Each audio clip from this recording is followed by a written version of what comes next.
anak-anak kami sekalian, kelas 11. Kali ini kita ketemu lagi di sejarah peminatan. Adapun materi kita di bab 3 ini yaitu pemikiran dan peristiwa penting di Eropa. Nah, perlu saya sampaikan dulu seperti apa konsep materi kita di bab ini ya. Nah, jadi nanti di bab ini akan membahas yang namanya mengenai Renaissance, Aufklärung, reformasi gereja, merkantilisme, dan revolusi industri. Nah, untuk video kali ini kita fokus dulu membahas yang namanya Renaissance dan Aufklärung. Nah, yang lainnya nanti kita akan bahas di video saya berikutnya. Jadi kita fokus di sini ya. Nah, mari kita ikuti satu persatu. Kita lihat dulu apa sih pengertian daripada Renaissance itu ya.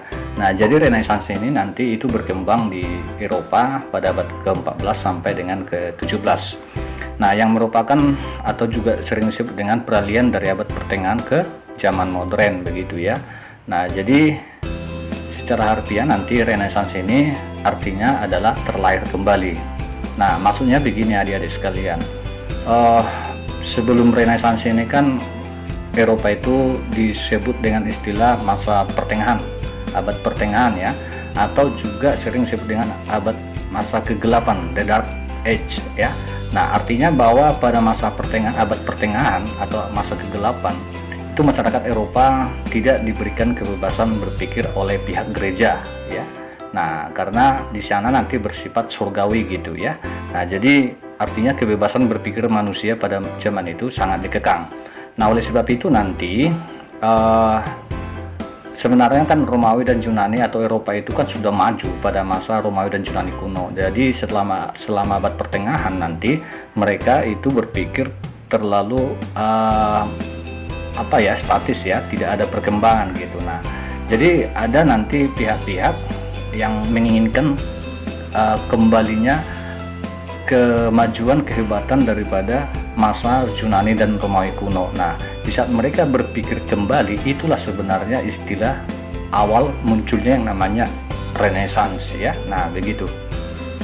Kemudian Renaissance ini nanti pertama sekali lahir di Italia pada abad ke-14 ya. Nah, jadi itu nanti diawali dari kota-kota Italia banyak menjadikan kota perdagangan yang kaya ya. Nah, kemudian Renaissance ini merupakan masa, kata kuncinya masa kebebasan lah, masa kesadaran, masa keberanian, dan juga kecerdasan yang luar biasa ya. Nah, coba kita lihat apa sih latar belakang lahirnya Renaissance. Nah, jadi yang saya terangkan tadi, latar belakangnya itu nanti karena di Eropa itu pada awalnya disebut dengan masa kegelapan.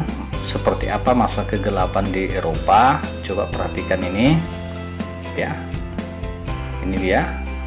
Nah, yang mana semua aktivitas masyarakat di Eropa itu diatur oleh pihak gereja ya. Nah, artinya seorang raja pun nanti itu harus persetujuan daripada penguasa raja Katolik yaitu Paus ya.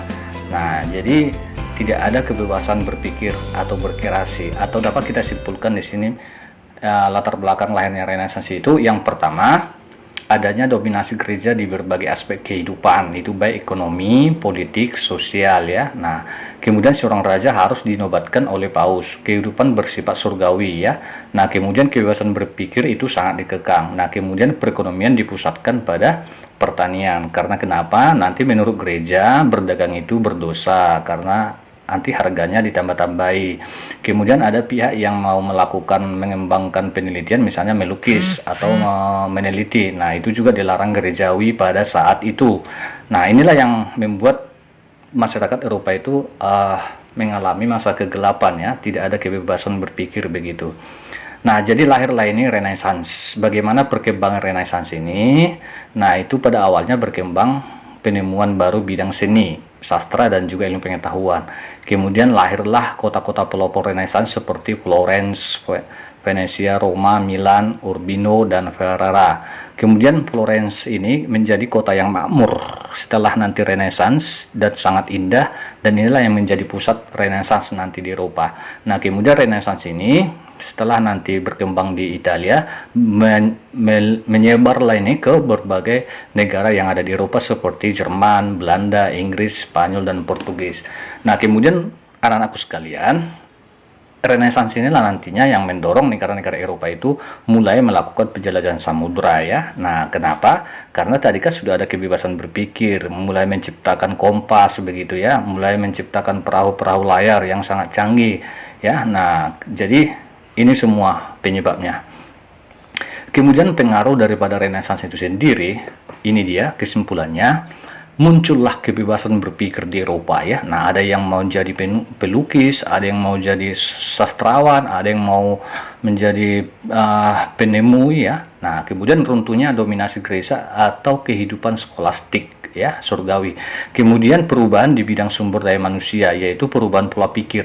Artinya di sini masyarakat Eropa itu sudah mulai memakai rasio atau akal ya, secara rasional begitu ya.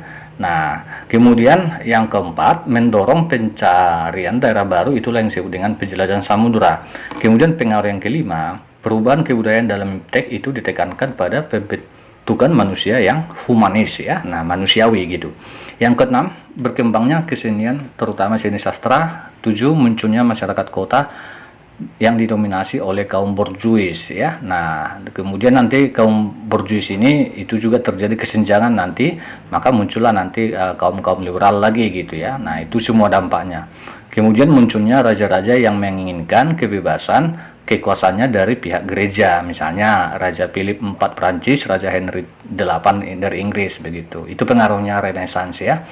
Nah, kemudian pengaruh yang lain coba kita perhatikan setelah nanti Renaissance ini, artinya setelah terjadinya kebebasan berpikir di Eropa, maka mulailah muncul yang pertama sekali nanti pelukis-pelukis terkenal, misalnya Leonardo da Vinci ya, dengan lukisan yang sangat terkenal sekali yaitu Mona Lisa-nya ya. Nah, kemudian ada juga nanti Raphael membuat ilustrasi para pemikir Yunani, School of Athens ya. Nah, kemudian ada juga nanti ini dia, silakan diperhatikan.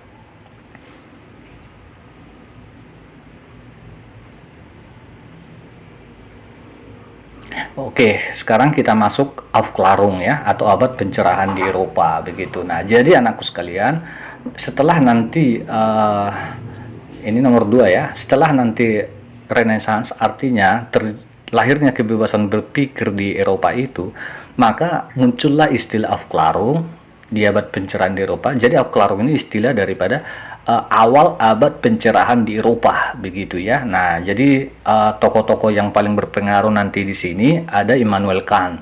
Nah, Immanuel Kant ini seorang tokoh filsuf Jerman yang melahirkan istilah kritisme dan kantianisme, yaitu mengembangkan rasionalisme atau pengenalan ditambah empirisme atau pengalaman. Artinya sebuah peristiwa itu nanti itu harus dipikirkan secara rasional, akal begitu ya. Nah, kemudian empirisme itu pengalaman ya, harus ada bukti begitu.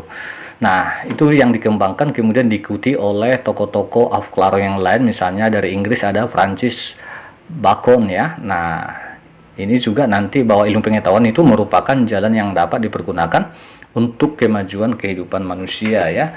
Nah, ini dia.